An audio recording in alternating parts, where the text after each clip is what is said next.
And I'm back. So, as many of you well know, I went on a fishing trip, sport fishing trip last weekend. Well, not this weekend, the one before. This one we had hurricane, so we got actually pretty lucky with our timing. So, I'm gonna break that down really quick. I mean, there's not too much to add there, but I'm gonna break down the trip really quickly, and I'm also gonna break down a few pieces of news that I've noticed over the weekend, including an update on the Alec Baldwin, whole manslaughter situation. So we'll get into that. Welcome to the newest episode of SDW. Super Dario World!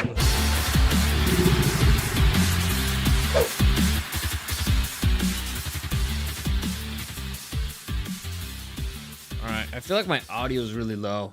I don't know why. I'll see if I can do anything about it, but Mob Nasty, thank you for joining me. What's up? How's it going? Is the audio fine? You think it's fine? I'm just gonna move it up here. I don't care. I'll just do it up. It's always better to make it be a little bit louder. Hopefully that's fine. All right. So, what's up, everybody? Hopefully you had a good weekend. Hopefully the hurricane wasn't too terrible for you. On our end, it was pretty fine. It was really weird. It was a hurricane, so I was expecting stronger winds. The water just did not stop falling from the sky. And we actually got pretty lucky in our trip because it turns out that the roads some of the roads down to Bahia, Los Angeles, where I went fishing with my friends, just got washed away. So, again, really lucky with timing. And funny enough, last year, same thing happened. We went fishing. The very next weekend, hurricane hit. Roads get washed away. There's no electricity. So, super lucky with timing. Now, my main concern is that we won't be allowed to go there next year. They'll be like, no, whenever you come, there's a hurricane next week. Get out of here, you stupid gringos. But it's a weather, man. What can you do? It's a Mother Nature. It's bizarre. But Chuck Nolik, audio's okay. All right, thanks for. All right, and Mom Nasty said it's okay. So cool. All right, thanks for letting me know. So let's get started a little bit. Actually, before I even get started, let me give you a quick reminder. Like this video, share this video, subscribe to this channel, all that stuff.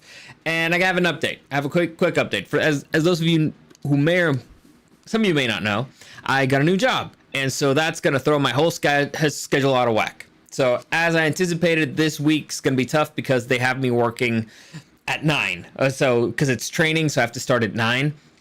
So it's very unlikely that I'll be back in order to make a show after that because the commute's kind of long. But fortunately, I start on Wednesday, which means that the only show that I'm not going to do this week will be Underrated Gems, which is already becoming a major pain in the ass because I've been fighting with YouTube for copyright stuff on my latest video. It's just annoying. I'm still trying to figure that out. So I'm not going to do it this week. So no Underrated Gems this week. However, there will be Otaco Tuesday tomorrow with my kid brother. We already talked about it. We already know what we're going to discuss. And so that's still on track.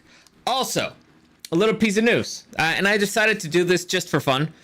As I mentioned before, the Monday podcast, it's going to move to a different time. It's going to move on after Monday Night Football because we're going to watch the football games. And then we're going to do the regular Monday Night Football breakdown. So if those of you who want to, we have a league. Me and my kid brother, we do a league. Everybody's invited to join. But in order to make it more interesting this year, basically the league's super simple. It's not a fantasy league. Basically, you pick which team for every single game of the week. You pick which team is going to win that week, and if your team wins, you get a point. At the end of the season, person with the most points wins. So it's pretty straightforward. In order to make it more interesting this year, I'm just going to say it right now, I'm going to put in $100 to it. All right. So whoever ends up getting the most amount of points in this league walks away with $100. Clean. That's it. It's pretty simple. You don't have to pay anything to come in, to be a part of it. You don't have to do nothing. Just, play. If you want to join in halfway through the season, you will come in 3 points below whoever is in last place. So it's not an ideal situation, but you can join at any time. So it's an open invitation. Anybody who wants to join us and do fun NFL stuff, you can do it. Like I said, I'm putting in $100 just to make it a little bit more interesting. If you want to add something to the bet and winner takes all, cool. I'm always down for that. So if you want to come in and put in $5 so the winner gets 105, that's cool. That sounds cool. I like it. If you want to put in $1,000, the winner walks away with $1,100. Well, with $1,100. So there you go. It's up to you guys. It's, again, no charts to come in. Winner wins $100, put in by me, and whatever anybody else wants to add to the bet. All right, so there you go. Open invitation. We'll probably start talking football next week, maybe next Monday. I don't know. We'll see. But, you know, just to make things a little bit more interesting for everybody. Let me see. Dario said, you're glitching in the Matrix. Really? Damn it. It's probably my internet. Damn it. Fishing, check the Mingus. Fishing is good. On my weekends, I go fishing on the canals. Next year, I'm planning to go hunting in Arizona. That sounds awesome. That sounds really epic. What are you going to hunt? What are you going to hunt? Damn it. Should I stop and do something about the internet? I don't know. I'm just going to keep going. We'll see how this goes. I'm winning this year. What if I win? I already told you, Gus Becerra. Yeah, Gus played last year. He didn't do great. Let me tell you. Winner gets $100 and whatever you want to bet in. Pretty simple, pretty straightforward. And winner takes all, you know, just to make things more fun. There you go. So what was I? All right. So few pieces of news. Some of them are relevant, some of them not so much, but this one I liked, and it's a particularly important piece of news in my humble opinion. So a legend is retiring, ladies and gentlemen. The original voice actor for Mario, Charles Martinet, is retiring. He's officially, you know, hanging up his putting away his plumber tools and no longer will be voicing the character of Mario. Now, not everybody, but I thought that it was very weird that Chris Pratt voiced Mario for the live action movie, considering that, you know, they still have the original voice actor, but, you know, maybe he knew that his time was coming up. I don't know what the hell's going on. Or maybe they wanted the star power, but the point is, this guy's retiring. And Nintendo put out a statement. So here you go. It's a, what do you call it? It's not a tweet. You call it an X. So a point, whatever, or a post, whatever. Nintendo of America posted this. We have a message for fans of the Mushroom Kingdom. Please take a look. Charles Martinet has been the original voice of Mario in Nintendo games for a long time, as far back as Super Mario 64. Charles is now moving into a brand new role of Mario Ambassador. With this transition, he will be stepping back from recording character voices for our games, but he'll continue to travel the world sharing the joy of Mario and interacting with you all. It has been an honor working with Charles to help bring Mario to life for so many years, and we want to thank and celebrate him. Please keep an eye out for a special video message from blah, blah, blah, and Charles himself, and which we will post at a future date. So, there you go. This dude's retiring. Sucks. You know, I know, good for him, because it sounds like they're basically giving him a very cushy job in a golden parachute for him to... The way that this kind of works, and I got it talking with a I'm not sure if I should say who, but let's say a superhero voice actor told me once that the studio doesn't want him to do that particular voice in public. Just, you know, so I don't know exactly why. He just says that they don't want him to. So I'm guessing that this guy wanted to retire. Nintendo was like, you can't do that. What if you then voice or do a similar voice somewhere else? We won't be able to control it. So how about we give you this very cushy job and this golden parachute, and, you know, we'll not have to worry about all that stuff. So I think that's what's happening, but whatever. Good for him. He did a good job for a long while.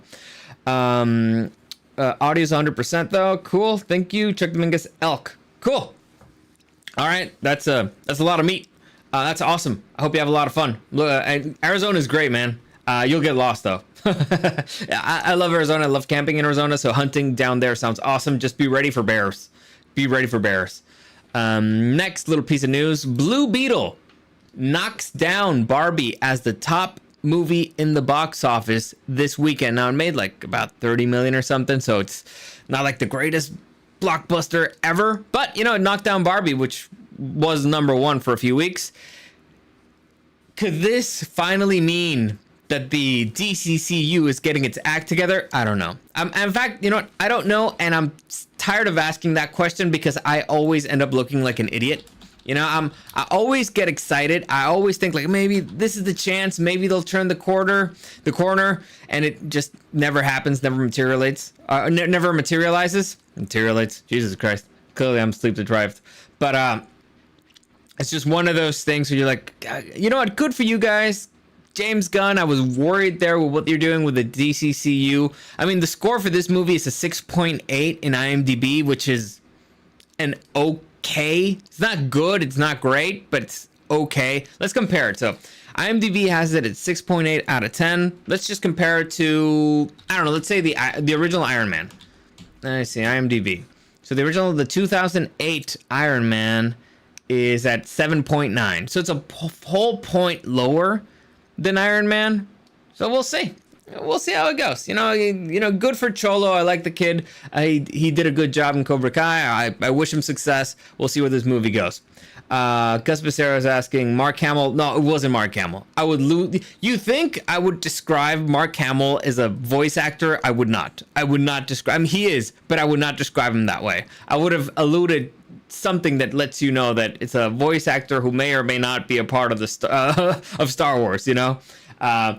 You think I would ever shut up about the fact that I've met Mark Hamill? How much do I talk about Star Wars and all that stuff? You think, or you know, the Joker or whatever? You think I would have ever not mentioned that I've met Mark Hamill in person? Are you kidding me? It's nuts. It's nuts. I would never shut up about that. It'd be the most annoying thing about me. When are we watching Secret Invasion? I was busy this weekend, but maybe maybe. You see, I'm about to do a very long commute to work, so I'll probably watch it there.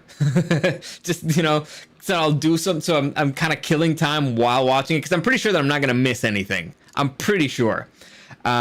Yeah, me and a couple of buddies are going. We're taking our family, wife and kids, set up camp, and us men getting the food. Dude, that sounds awesome. So the hunting trip, there you go. That sounds epic. That sounds super cool. How hard is it to get a tag in Arizona? I don't know, because we've been trying to get a tag in Nevada for years, and we just, you know, it sucks because we never get it. But the way that they let you know, it's like a kick in the nuts, because I need to remember the email, but the way that it's cut, the way that they cut the sentence right in the middle, so it makes you think like you won, but you didn't. So it's like you start reading it like, congratulations, blah, blah, or you were not selected. What? Are you kidding me? So you misdirection. So we honestly, if it's not hard, we might just switch our plans to Arizona. So I'm assuming you have to get a license to hunt in Arizona too, and that's going to be expensive, but I don't know. It sounds like fun. The point is, good for you guys. Good luck with the elk, you know. I hear that them's good eatins. I wouldn't shut up either. I'll tell everyone. Yep, exactly. Then yeah, that would be my profile picture. That would be every single thing, even the most unrelated stuff. That would be, you know, line 1 in my obituary. It would be the first thing that I'd mention to everybody ever. One of my buddies lives in Arizona and has connections. There you go. Yeah, that's the way to do it. Damn it, lucky you. Well, hope you guys have fun. And again, be careful with the bears out there. There's a lot of bears in Arizona. Next, The Flash, again, the new part of the DCCU supposedly will be hitting Max this week. So August 25th, The Flash will hit Max. So I'll probably watch it because, again, I wasn't going to pay to watch it. And I'll watch it there on Max because I'm technically already paying for Max, even though I get it for free. But whatever. They don't know that. So I'm going to watch it there and I'll let you know what I think. Next, now I'll talk. Director Taika Waititi talks about Thor 5. This is really bizarre, because as far as I know, there are no current plans for a 5th Thor movie.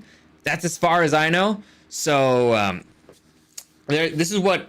So I think this is Taika Waititi trying to. By the way, for those of you who don't know, Taika Waititi is a director, and he directed most of the Thor movies. You know, the bad ones, the ones where Thor basically becomes a clown.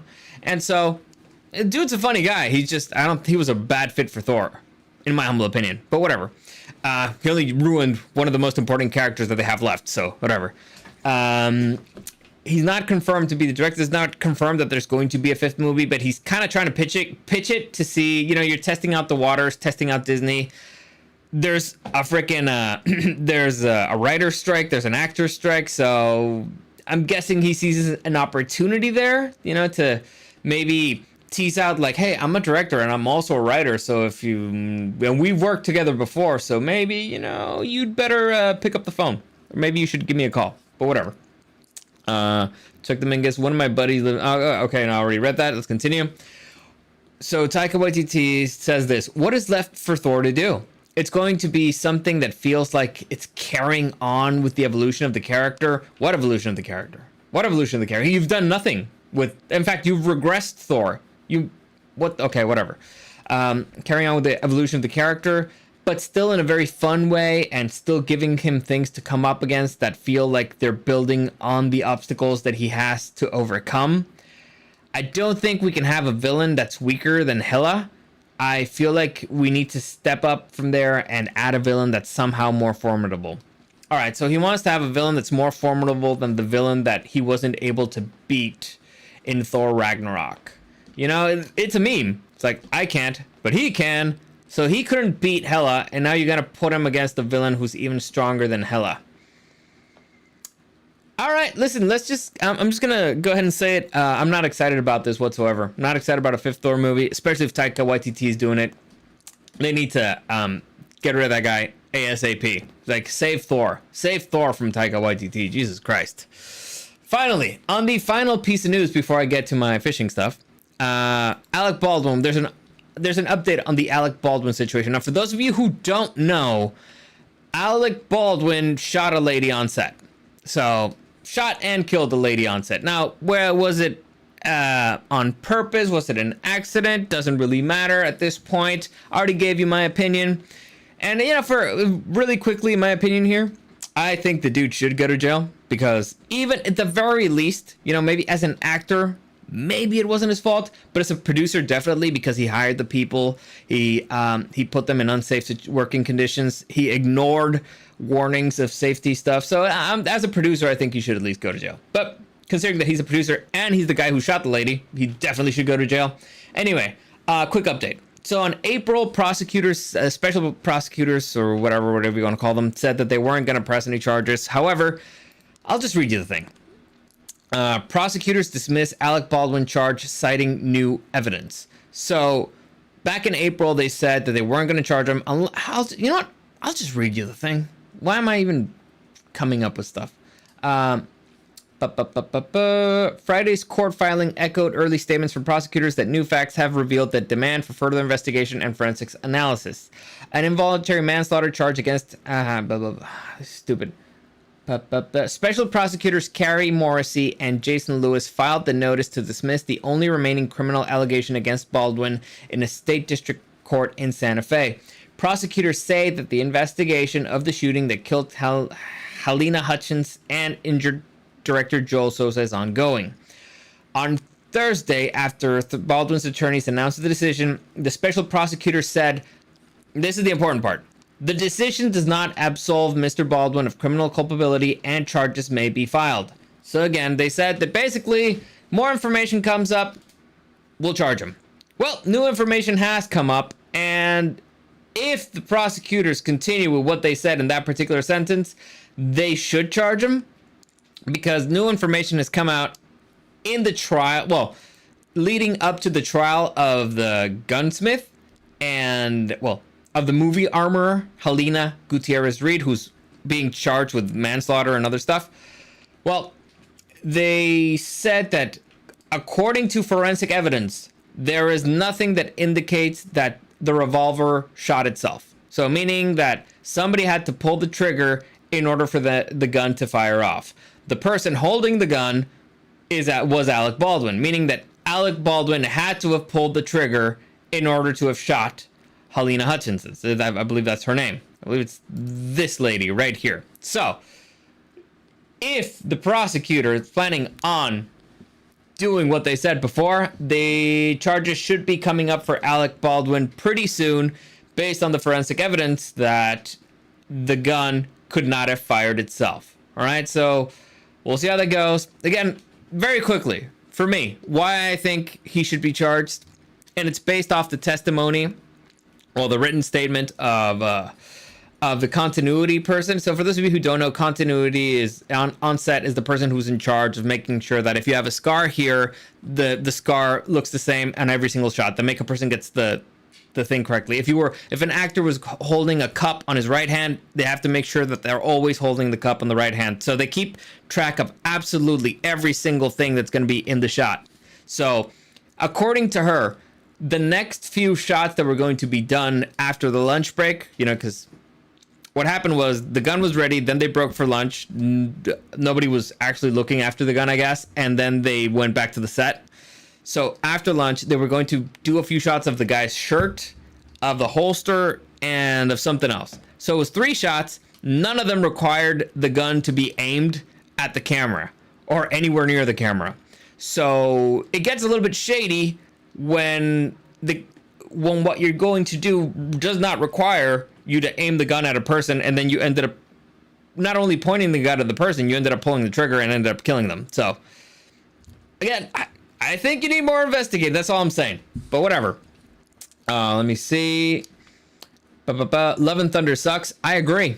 It's disgusting. It's disgustingly bad what they've done to Thor. Again, they've reduced Thor to a clown, right? One of the most powerful beings in the MCU, one of the most powerful Avengers has been reduced to being a fucking joke. Wait, how are you here? How did you survive a massive hurricane this weekend? I was, you know, at home. It's really weird. Again, the hurricane was weird. There was no air, wind. It was bizarre. I expected it to be super windy. It wasn't. I did a bunch of things to get the house ready that ended up being for naught. You know, charging battery, you know, external batteries and stuff, collecting water, you know, buckets of water and stuff. And, you know, we ended up needing nothing. You know, as far as hurricanes go, this one was kind of disappointing. But whatever.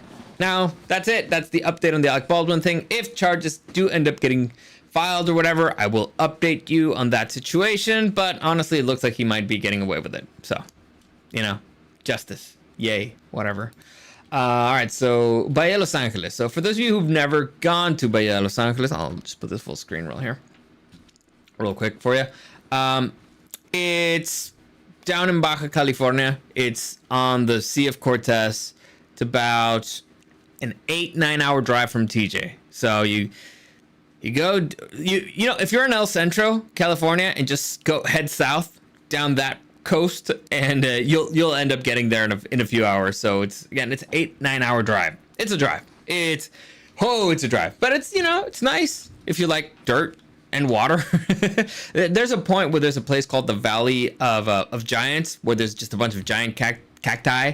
But I didn't take a picture this year. I think I did last year, but it's, you know, it's pretty. You know, once you get to where you can see water, it's pretty. The rest of the part's just kind of desert. I mean, if you've never seen a desert before, maybe you'll be impressed. But I've lived in the desert my entire life, so I'm not really that impressed. But whatever. It's the cool part about let me see, Chuck Dominguez. There's a saying: guns don't kill people, people kill people. Definitely, yeah, I agree. But back to this.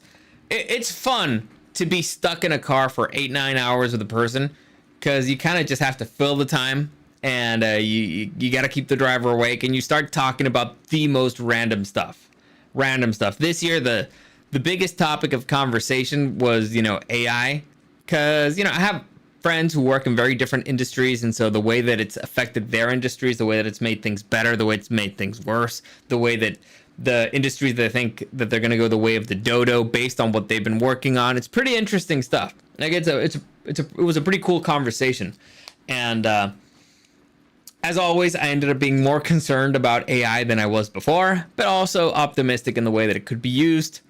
I don't know. I'm concerned. The point is, it's fun. I recommend it. You go out with your friends. Disconnect. Go out to a place where there's barely any phone signal. There's barely any internet. Definitely no phone signal. And, you know, just start talking. It's fun. It's a good time. It's a good adventure. I recommend it. All right. So first day of fishing. You know, I took this picture. We got up at 4:30 in the morning to go out fishing. It's brutally hot. It's brutally hot, even at 4:30 in the morning. So you can imagine, like, this was the coolest it was going to be all day. But it's, you know, like, you can even see the stars as the sun is coming up. It was great. Being out there in the middle of nowhere, no light pollution, no nothing. It's pretty cool, because you get to see like the stars like you can see nowhere else in the world. So Chuck Dominguez, you're from the Centro. Oh, so you just got to go south. Just head south down Baja. You'll eventually get there. It's really good fishing. Boom, just get that out of the way. Forgot to turn off an alarm. But yeah, it's really good fishing. We've gone there 2 years in a row. We got a buttload of fish. This year we ended up walking away with like 400 pounds of fish. So mostly yellowtail and cabrillo. I don't even know what you call that in English, but we got a buttload of fish, right? My freaking cooler's full of fish. There were 9 of us, so again, not like everybody walked away with 400 pounds, but in total, so we got a lot of fish, and the whole situation is pretty awesome. Being out there, doing something in nature, gathering your own food and stuff. And being totally honest, we don't do much. It's all about the dudes on the boat, so we go to a place, we rent out the boats, and it's the boat captain puts us where we need to be, so it's mostly them. They do most of the work, but it's still fun to pull out the fish, and feel like you actually did it. You have to fight the fish in order to catch it, so there you go. Another, little sunrise pic, the sun coming out, getting out there to fish, trying to get bait ready. It takes a while to gather the bait. Now, for those of you who don't know what that means is, since you're catching bigger fish and live bait is the best bait, you need to catch a bunch of smaller fish that the big fish will want to eat. So it's really weird because you need to start off getting like 40 bait fish in order for a boat of 3 or 4 people, which is interesting because it means that you caught 40 fish before you even caught your first fish. But it for some reason, it doesn't feel like you're actually fishing when you're catching bait fish. It's too easy.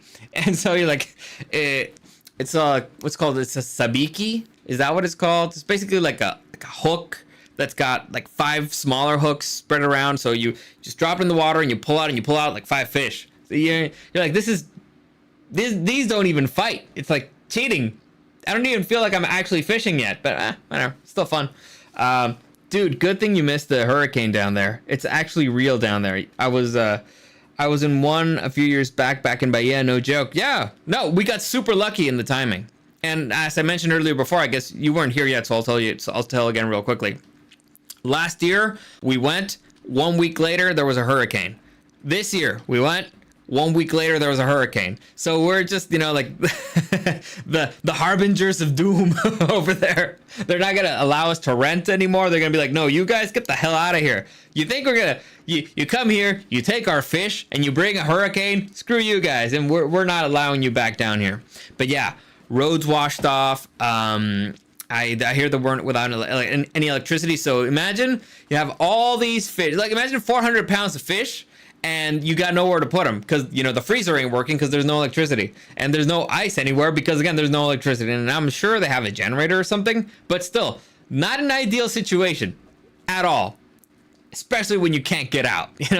There's no roads to get out of there because the roads have been washed off. It's, we got lucky. We got very, very lucky, and I'm very thankful about that. But yeah, no, we'll just continue. Just showing a few pics. We're out there again. It's very beautiful out there. The water is so clean because there's barely any humans out there.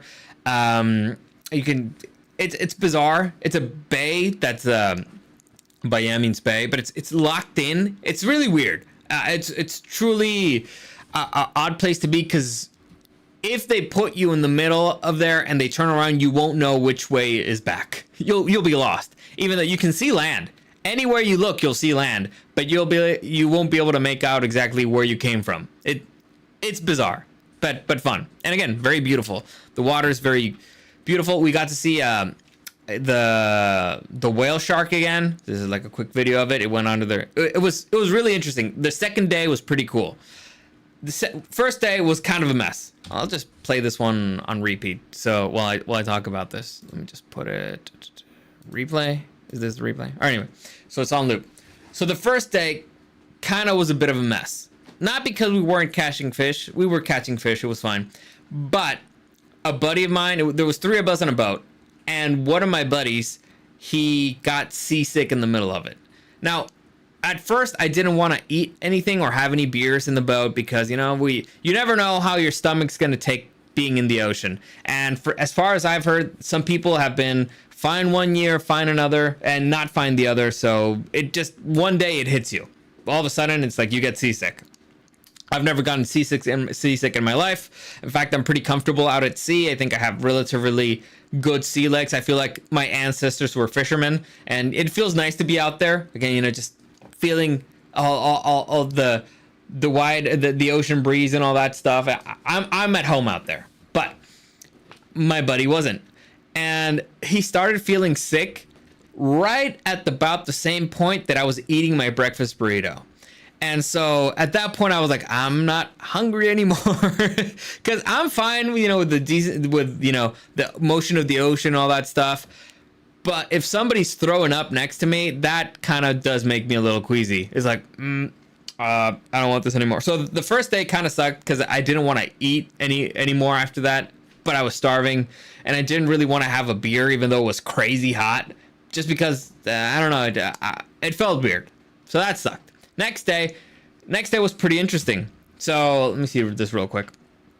Did you go to Almeja Island? We did not. No, we did not go down to any of the islands. We stayed mainly on the water and back at the beaches, on the shore, not on any of the on the mainland, not on any of the islands. But the next day, we were driving on the way to the pier, you know, so they can drop the boat and all that stuff. And as we're driving there, we look up and we see a shooting star. We're like, that's an awesome start to this day. That's really cool.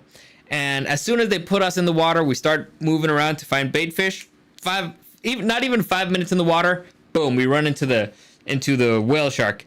And my buddy, the one who'd been sick the day before, he's been to Bahia like 4 times. He'd never seen the whale shark, so it's like, finally got to see the whale shark. It's huge and it's really scary because at first you only see the, you know, like the fin coming out of the water. And now the dude from the boat knows what it is, so he went there without any issues, but he didn't warn us. We're just like, we're going towards the shark. Now, we did also run into a mako and we tried to catch it, but it just went underwater, so I didn't really get any footage of it, but we got to see a mako. They're big and they're scary, and it just reminds you of why you don't want to jump into that water, because, you know, it's filled with predators. Next, let me see, what else do I got here? Oh yeah, so we ended up having, this is my buddy who was sick the day before. We ended up having an issue with a stupid sea lion. So, for those of you who don't know, sea lions suck. All right. Now, people call them like the clowns of the dogs of the sea. No, they're a bunch of a-holes if you're a fisherman.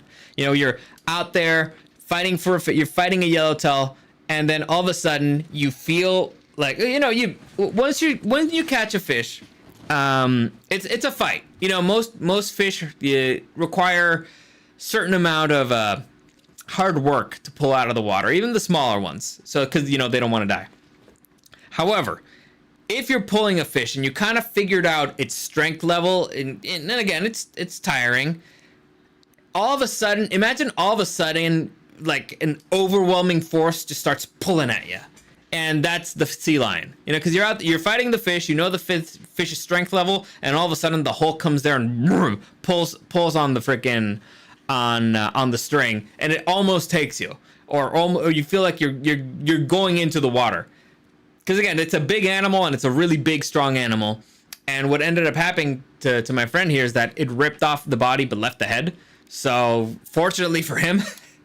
Otherwise, it may have taken the whole rod. But yeah, it sucks. It sucks to all of a sudden find that you're fighting against the sea lion, and it's even worse that you're just feeding it.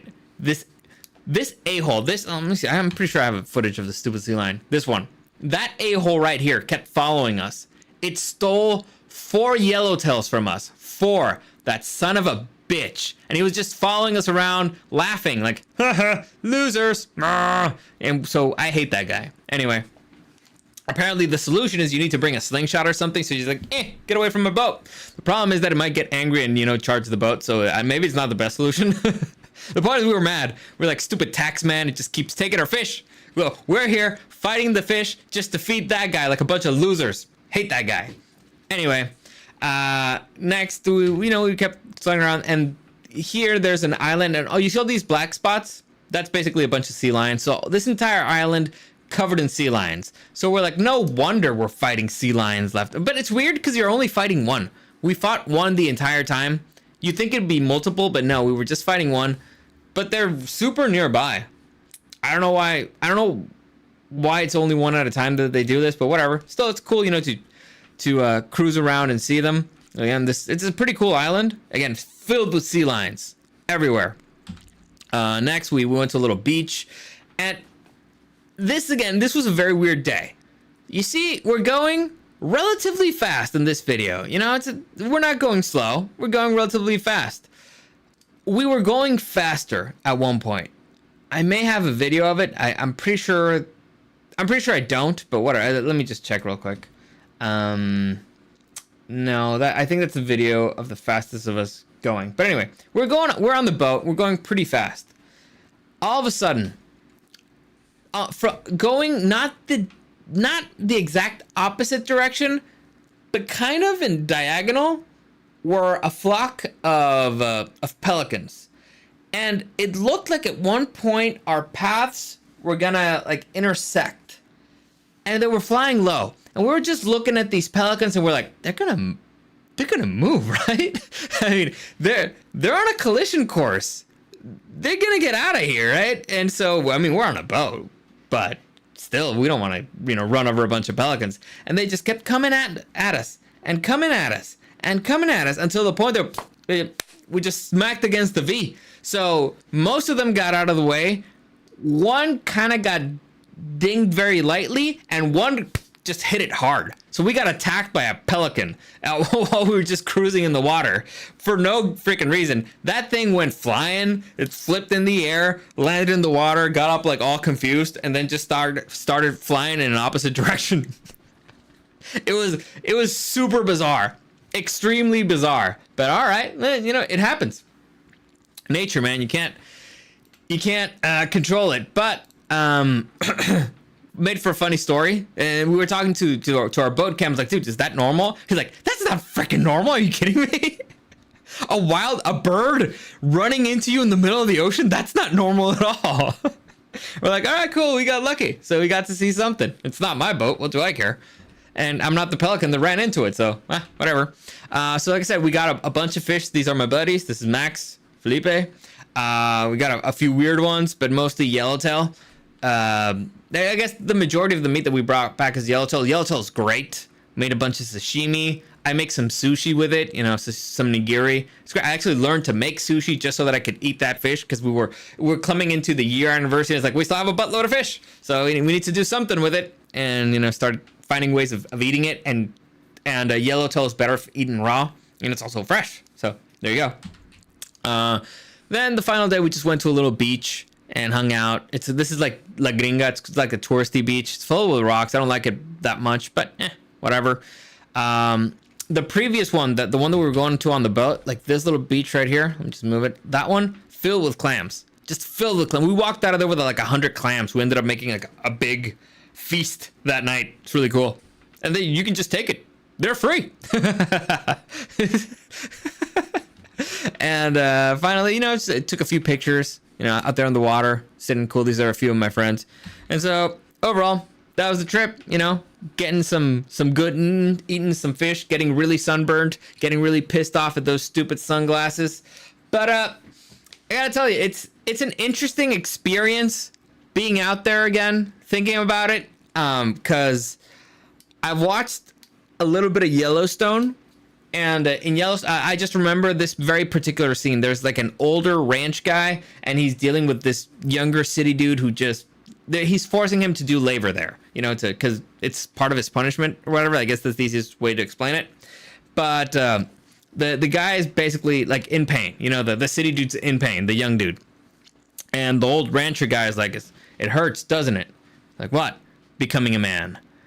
And I don't know, it stuck with me. And so whenever I was out there, you know, fighting these fish, fighting these stupid sea lion, and your arms hurt, your hands hurt, you're sunburned, you're tired, that phrase just kept coming, you know, to the back of my mind. Like, it hurts, you know, it hurts, doesn't it? Becoming a man, or becoming a fisherman in this situation. And I think it's important to get out there, you know, get your own food. Like Chuck is gonna do. Go to Arizona, hunt, get your elk, get your meat. There's something primitive about the primitive part of your brain, of a man's brain, needs it. Like it makes you feel really, really good about yourself. You know, like you're doing something that just feels right. Like you're doing what you were supposed to do, like what you're meant to do. Now, we know that it's not what we're supposed to do. We don't have to do it anymore, but it's fun to do it. And again, it feels right. When you're out there, it feels right. Even the least athletic of us was still out there having a lot of fun. The one who complained the most about everything, the dude who's basically locked to his computer 24/7, doesn't like even being outside, they feel right. So there's something about just going out there, going to nature, it feels right. And especially it feels even righter when you're being successful. And again, we got a buttload of fish, so that made it always feel better. So I highly recommend it. Go out there, go fishing. It's the caveman part of your brain will appreciate it. There's something like men need this. It's in our DNA. We were originally hunters. There's something in our DNA that really appreciates us going out there and gathering stuff. You feel useful. You feel like you have to gather skills now. So in order to go fishing, you need to learn a few things. So first off, basic stuff, like super basic stuff. How to, you know, pull, how to tie, how to set up the fishing rod, right? You gotta learn how to prep it. You gotta learn how to make knots in order for certain hooks. Now, even if you don't end up doing it, you have to learn how to do it. You have to learn how to hold a fish. You have to learn how to pull it out. You have to learn how much sunblock you have to wear. You have to learn how to take your Dramamine before you get on the stupid boat. So you have to learn at what time, what time of the year requires, you know, your odds of catching the most fish are better, all that stuff. So you need to learn a bunch of stuff. So first off, you're learning. Second, you're out there hanging out with your buddies, having a few beers. And third, you're collecting food that afterwards tastes even more delicious because you caught it.